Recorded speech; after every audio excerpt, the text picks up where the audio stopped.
against the Russian Revolution. And so, because the forces of production were so undeveloped, what happened? What happened from that passage that you just read, Simeon? Well, want was generalized. Want was generalized. In the midst of being invaded by 14 other countries. In the midst of being invaded by 14 other countries. And the result was? When want is generalized, the old struggle reproduces itself, and what happens? A new class system is organized. A new class system is organized. Now, it's not a capitalist one, but it is not a classless society. USSR never had a chance. Now, that's not to say we ever will have a chance, but that is clear that the revolutions in third world countries, where the socialist revolution of United States, don't really have a big chance of introducing what Marx and Engels understood to be communism. Yeah. Now, what do you think? Yeah, what do you think? What do you think? What do you think about this society? What do you think about its... Well, there's two questions to ask, it seems to me. One asks, is it possible, in principle? Is it viable? Sustainable? Is it possible in principle? A. And B, can we ever get there? Is it feasible? Is it feasible to get there? Questions of viability and feasibility.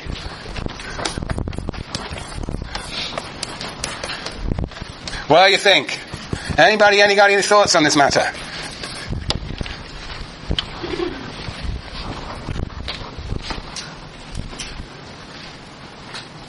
What about Sam and Isaac? What do you think, Sam and Isaac? Yes, Isaac. What does that mean? It means that it is envisioning a perfect world. And therefore, is it possible or not? Well, in a pure sense, it's impossible. In a pure sense, it's impossible. Very good. But it's possible that some form of it could be achieved. Can you be a bit more concrete, or is that asking us? That's a very good answer. Well, I mean, so it's possible to have collective ownership of the means of production, but I don't think, like you said, he doesn't lay out a very good plan of achieving it, but it's also, he doesn't, it's impossible to picture what that might be, and there's inevitably going to be some kind of, corruption of that perfect world, so that ownership might not be perfect. Right. That ownership might itself lead to a new class system, a sort of state elite, state class, Yeah. Where's Sam? Where are you, Sam? Sam. Yeah. Any thoughts, Sam? I mean, you're the theorist of the revolution, so you should have thought about this. Well, I'm thinking is maybe you would need the whole world to industrialize first, and then it might not even happen by revolution. It might come about by democratic means. So an evolutionary process. Yeah. So a lot of our Norwegian friends here probably tell us about their country and how that's one elements of it. They are blazing the trail.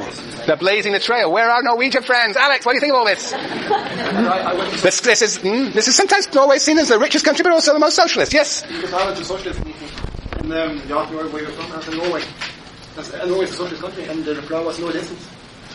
It isn't? It's a capitalist society. So I can't really be your advice. But but Isaac, are there any elements of Norwegian society that are socialist along that question that Isaac's posing? Guys, tax and social welfare system. Social welfare. Social welfare. So what does social welfare offer? If you pay your tax, yeah. The tax is 37%, 250, I think. If you pay that, if you get sick, if it's cancer, something expensive, it's free. So free health service. Free education. Free education. I pay $100 a year to go to university.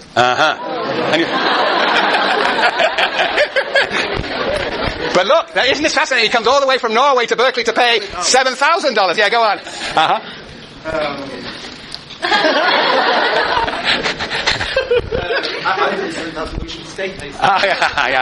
Wonderful state this, yes. But there are features of the so-called welfare state, the security of life, that makes it possible to have, in a sense, what would be essential for this realm of freedom would be a certain security of life. You wouldn't have to worry if you're going to get sick. You wouldn't have to worry if you retire. You wouldn't have to worry if you lose your job. You wouldn't lose your job. But anyway, so there is security is an important feature, yes. Yes. But it's still, why do you say it's capitalist? I thought it was a socialist society, but it takes us back to... it's because we're part of capitalist society. We're part of capitalist world, what would be the mark of a capitalist society? Anders, join in this. The market works as a capitalist market. And who owns the means of production? Rich people. You don't even know them. They're invisible and rich. Is there a class? Are there classes? Some people would say there are classes in Norway, some say no. We should all go to Norway for this class. Yes, Isaac. Wouldn't one aspect of the nature of this communist society be that it's self-correcting, so that, if there's this inevitable process of stratification of, the ownership of the production, then there would be some kind of built-in mechanism for controlling that. Yeah, I think so. I think, of course, people always ask, isn't it possible that we would decide to go back to capitalism? I mean, you might say, insofar as the Soviet Union was socialist, it went back to capitalist. Of course, it wasn't socialist, but still, nevertheless, I mean, it's an interesting phenomenon. But the presumption in Marx and Engels that once you make it into communism, wouldn't dream of going back to capitalism. Because, of course, there's no real realm of freedom under capitalism. It is denied. But yeah, there might be some self-correcting mechanism. I've got 7 minutes. I'm going to get to the end of the class today. Otherwise, my GSIs will not talk to me. And that's terrible. I would feel propertyless, degraded, abandoned, estranged, and alienated. So, look. You can think about this. I really want you to think about it. It's not the last chance you'll have to think about it. We have to think about alternatives to the existing world. Communism may not be the most one you're interested in, but we need to think about alternatives. Now, what we need to do also is have a theory of history that will lead us to communism. Now, Marx and Engels have a real theory of history, and that's what we're going to devote ourselves to next. How we get there. So what? Smith had the idea of history as what? The linear development of division of labour. Now, Marx and Engels have something quite similar. Now, what is the sequence of history, according to Marx and Engels? And it's on pages 151 to 155. What do Marx and Engels say there? Where does history begin? With a particular, what? Well, what do you expect? With a particular division of labour, a particular mode of production. Yes, mode of production. And mode of production is a division of labour. Mode of production, most important. Division of labour, mode of production are identical expressions for me. They have two dimensions, the forces of production, the who does what, with whom and how, forces of production, and the relations of production. Now, what do Marx and Engels think of history? They think of history as a succession of modes of production. If it's a succession of modes of production, what's the first? Tribal mode of production.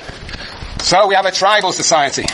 Now, it's questionable. Sometimes it seems to be a class society or an embryonic class society, and sometimes it's a non-class society. We have here chiefs, sometimes we have slaves, sometimes. So, yeah, tribal. What comes after tribal?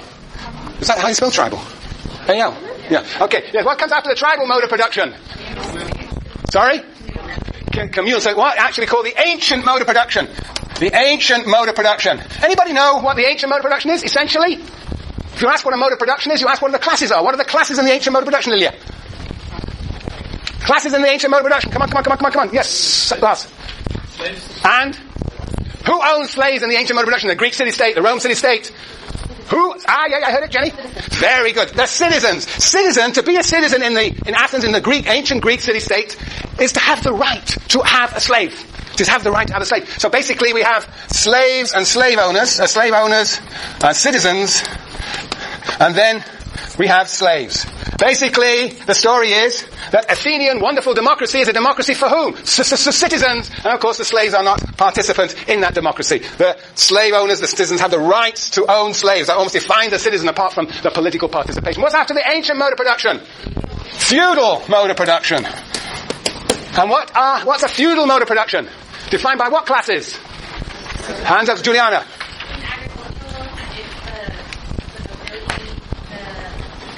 Very good. Well, I'm calling them the lords and serfs. Nobility, yes. I'm listening. And in the towns that they're developing are the capitalists and masters. And yes, very good. You've read your text very carefully. I have a question about journeymen. Journeymen are the apprentices who will become masters. Like these GSIs, they will become professors. They are my apprentices. I lock them up in my house and they work for me.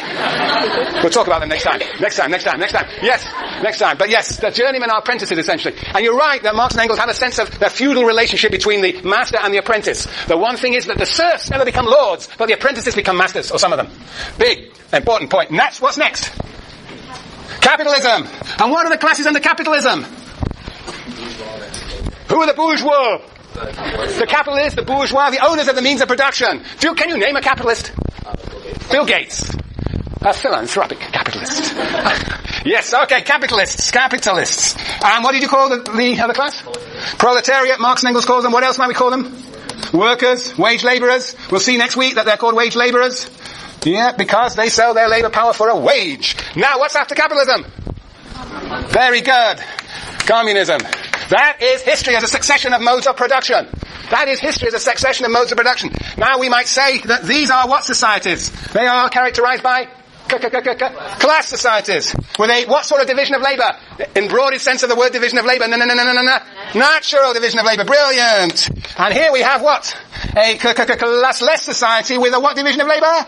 Voluntary. On pages 160, 161, all explain that you've read 20 times. Yes. Class society with a natural division of labour. A division of labour is imposed upon people. Classless society with a voluntary division of labour. Very good. We've still got 4 minutes. And I'm going to give you one magic last table.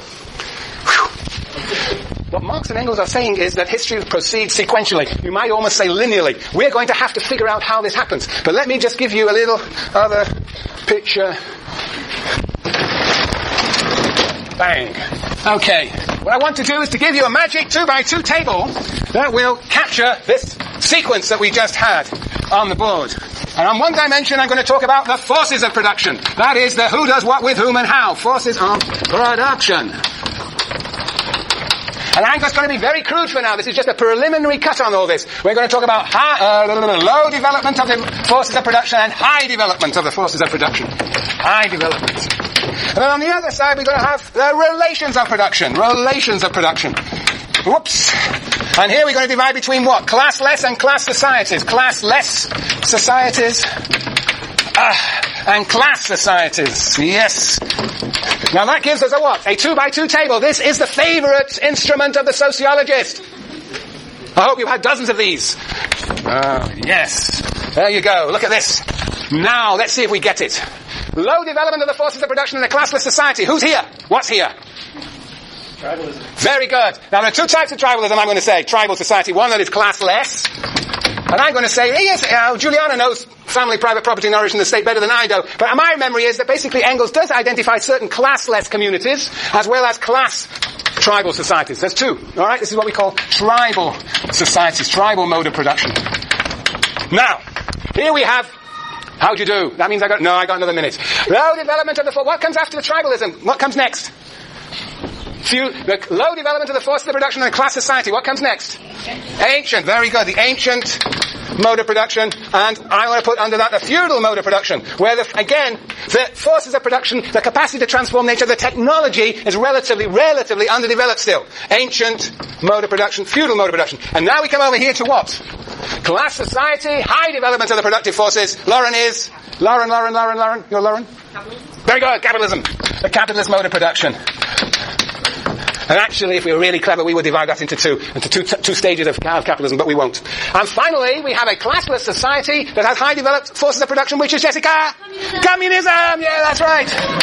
And what's funny is, this picture is really brilliant, because actually there are 2 stages of capitalism, and we will see when we read Lenin 2 stages of communism.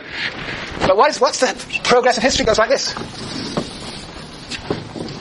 So here we have where we are. What we have to do now is really, Marx and Engels had one theory of only. One theory of one mode of production. That mode of production was what? Capitalism. They had spent all their time theorizing this. But we cannot understand capitalism without understanding feudalism. It's impossible. So we first have to understand feudalism. But we can't understand feudalism unless we understand the ancient mode of production. The question that you have to ask this weekend, the first question is, what is the difference between a serf and a slave? A serf and a slave, and then what's the difference between a wage labourer and a serf? Read, enjoy the beach, enjoy thinking about communism.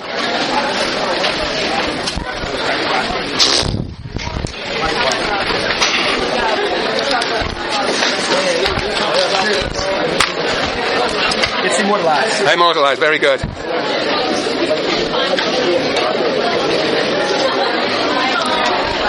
See, that to me is interesting.